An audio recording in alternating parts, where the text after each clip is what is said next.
आज आपण संचाचे प्रकार बघणार आहोत। संचाचे प्रकार कुठले कुठले आहेत? पहिला प्रकार आहे एक घटक संच, दुसरा प्रकार आहे रिक्त संच, तिसरा प्रकार आहे शांत संच आणि चौथा प्रकार आहे अनंत संच।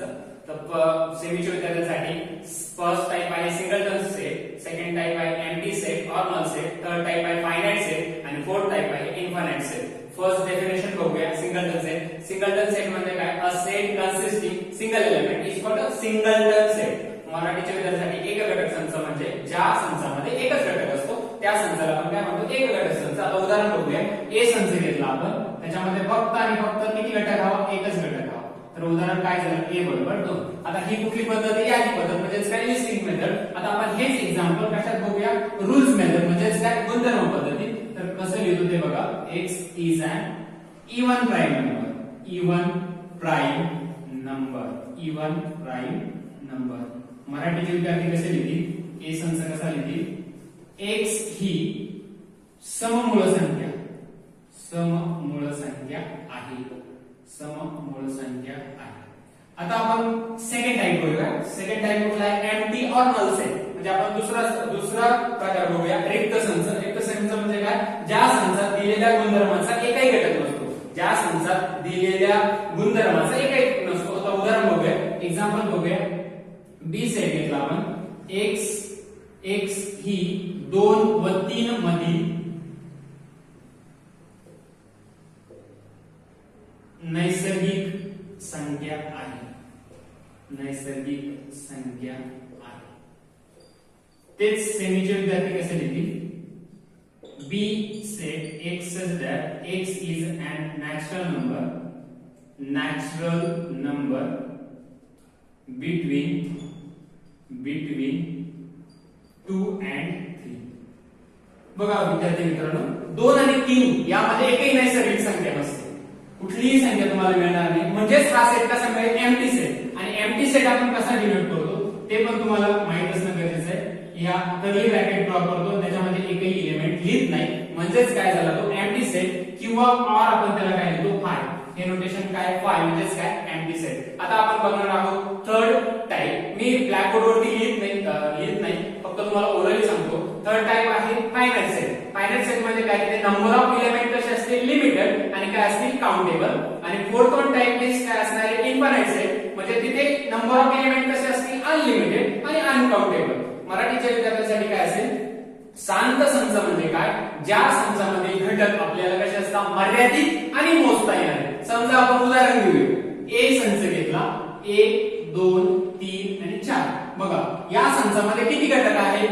4 घटक आहेत, म्हणजेच कसे आहेत? मर्यादित पण आहे आणि मोजता येणारे आहे, म्हणून हा संच कसा झाला? शांत संच। आता आपण बघूया अनंत संचाचं उदाहरण। जर आपण नॅचरल नंबरचा सेट घेतला, नैसर्गिक संख्यांचा संच घेतला, तर तो काय आहे? अनंत संच आहे। आपण तो मोजू शकत नाही आणि तो कसा आहे? अमर्यादित, म्हणजेच तो काय असेल? अनलिमिटेड आणि अनकाउंटेबल। बघा नॅचरल नंबरचा सेट कसा आहे? अनलिमिटेड आणि अनकाउंटेबल। आणि जो ए सेट दिलेला आहे तो कसा आहे? लिमिटेड आणि काउंटेबल, म्हणजे मर्यादित पण आहे आणि मोजता येऊ शकतो। तर फायनाइट सेट आणि इनफायनाइट सेटची डेफिनेशन अतिशय सोपी आहे, तुमच्या टेक्स्टबुक मध्ये दिलेली आहे, तर ती स्क्रीनवरती सुद्धा तुम्हाला दिसत आहे।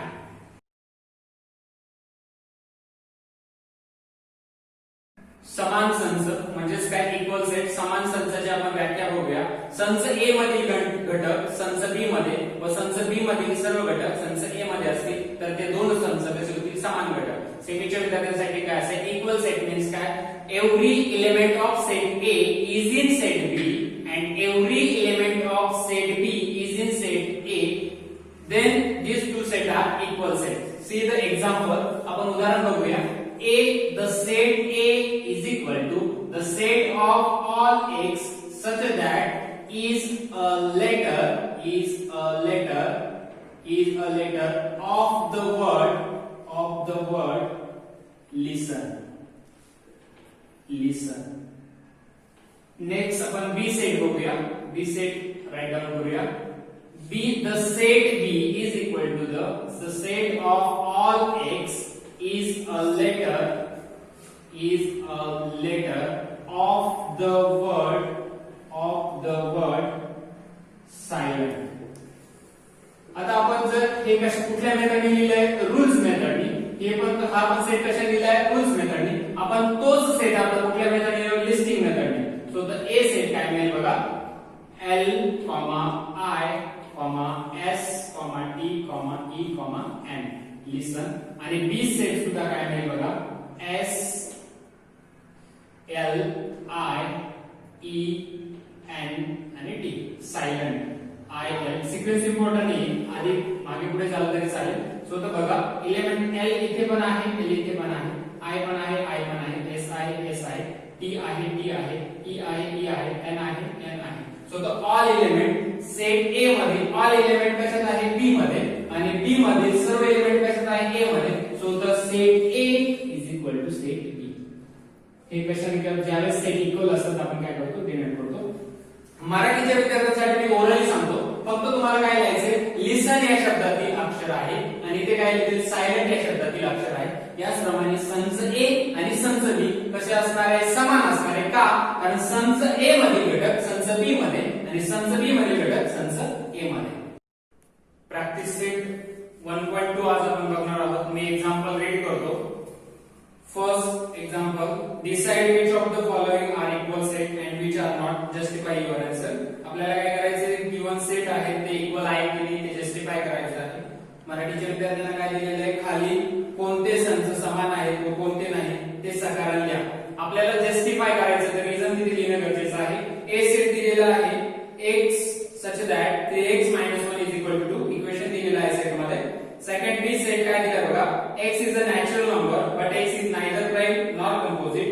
आणि सी सेट दिलेला आहे x belongs to n आणि x is less than 2. Okay, मराठीच्या विद्यार्थ्यांना आपण a आणि b आणि c सर तिन्ही संच सारखेच आहे. तर फर्स्ट सेट काय आहे ए सेट. आता ए सेट राईट डाऊन केला आपण x such that 3x - 1 is equal to 2. आता रीडिंग कशी करतो the set a is the set of all x such that 3x - 1 is equal to 2. आता इक्वेशन ऍज आपल्याला ए बघा जिथे जिथे आपल्याला सेट मध्ये इक्वेशन दिलं ते आधी आपल्याला काय करायचं सॉल्व्ह करून घ्यायचं आहे. 3x - 1 is equal to 2. So the इकडे मायनस मध्ये तिकडे जाताना काय झाला +1 झाला. So the 3x is equal to 2 + 1. therefore 3x is equal to 3. इकडे 3 मल्टिप्लाय तिकडे जाताना काय झाला divide. So the 3/3. therefore x is equal to 1. म्हणजे आपल्याला ए सेट मध्ये एकच एलिमेंट मिळाला कुठला 1. आता आपण बी सेट बघूया. बी सेट काय दिलेला आहे the set B is the set of all x such that x is a natural number but x is a neither prime nor composite. मराठीच्या विद्यार्थ्यांसाठी असं असणार आहे संच b असा आहे की x ही नैसर्गिक संख्या आहे पण x मूळही नाही व संयुक्तही नाही. आपल्याला अशी संख्या पाहिजे आहे की जी मूळही नाही आणि संयुक्त नाही. फक्त एक ही अशी संख्या आहे जी मूळही नाही आणि संयुक्त नाही. म्हणजे 1 is neither prime or nor composite. म्हणजे इथे सुद्धा x ची व्हॅल्यू किती आली 1 आली. So the denote second. आता थर्ड सेट जो आहे सी सेट संच सी बघणार आहोत. The set C is equal to the set of all x such that x belongs to natural number x is less than 2. only one is a natural number smaller than 2. म्हणजे फक्त एक ही अशी नैसर्गिक संख्या आहे की जी दोनापेक्षा कशी आहे लहान आहे. म्हणून x ची किंमत इथे सुद्धा किती मिळाली 1 मिळाली. मग फर्स्ट सेकंड आणि थर्ड या तिन्ही वरून असं लक्षात आलं संच ए मध्ये एक घटक आहे, संच बी मध्ये सुद्धा एक घटक आहे, संच सी मध्ये सुद्धा एकच घटक आहे. म्हणजे सेट ए मध्ये एकच एलिमेंट आहे तो आहे 1. त्यानंतर सेकंड मध्ये पण 1 आहे आणि थर्ड मध्ये पण 1 आहे. फ्रॉम फर्स्ट सेकंड आणि थर्ड वरून आपण असं सांगू शकतो set A equal to set B and set B equal to set C. therefore set A equal to set B equal to set C are equal set हे समान संच आहे कारण सर्व संचामधील घटक सारखे आहेत. नंबर ऑफ एलिमेंट इम्पॉर्टंट नाही, किती घटक हे इम्पॉर्टंट नाहीये. तर सर्व कसे सेम आहे बघा. इथे 1 आहे, इथे पण 1 आहे आणि इथे पण 1 आहे. Example number 3 which of the following are empty set or y. Example first दिलेलं आहे ए सेट दिलाय the set A is the set of all a such that a is a natural number smaller than 0. मराठीच्या विद्यार्थ्यांसाठी काय दिलंय तिसरं उदाहरण खालीलपैकी कोणते संच रिक्त आहेत ते सकाराने लिहा. एक्झाम्पल नंबर फर्स्ट आपण बघणार आहोत the set A is a natural number smaller than 0. आता मला एक सांगा एक पेक्षा लहान नैसर्गिक संख्या आहे का नाही किंवा शून्यापेक्षा लहान नैसर्गिक संख्या आहे का नाहीये. म्हणून तो सेट कसा येणार आहे रिक्त संच. म्हणजेच काय there is a no natural number smaller than 0. 0 पेक्षा कुठलीही लहान नैसर्गिक संख्या नाही, म्हणून तो सेट कसा होईल, एम्प्टी सेट म्हणजेच काय, रिक्त संच होणार. Right with the reason which of the following sets are finite or infinite. आपल्याला रीजन लिहायचं आहे, सेट्स फायनाइट आहे किंवा इन्फायनाइट, शांत संच आहे की अनंत संच, आपल्याला सकारण द्यायचंय. पहिलं फर्स्ट सेट बघूया आपण. The set A is the set of all x is less than 10, x is a natural number. म्हणजेच काय, 10 पेक्षा लहान नैसर्गिक संख्या आपल्याला आली आहे. 10 पेक्षा लहान किती नैसर्गिक संख्या आहे, 9च आहे. म्हणजेच काय, दिलेला संच कसा आहे, मर्यादित आहे आणि मोजता येणार आहे, म्हणून दिलेला संच कसा असणार आहे,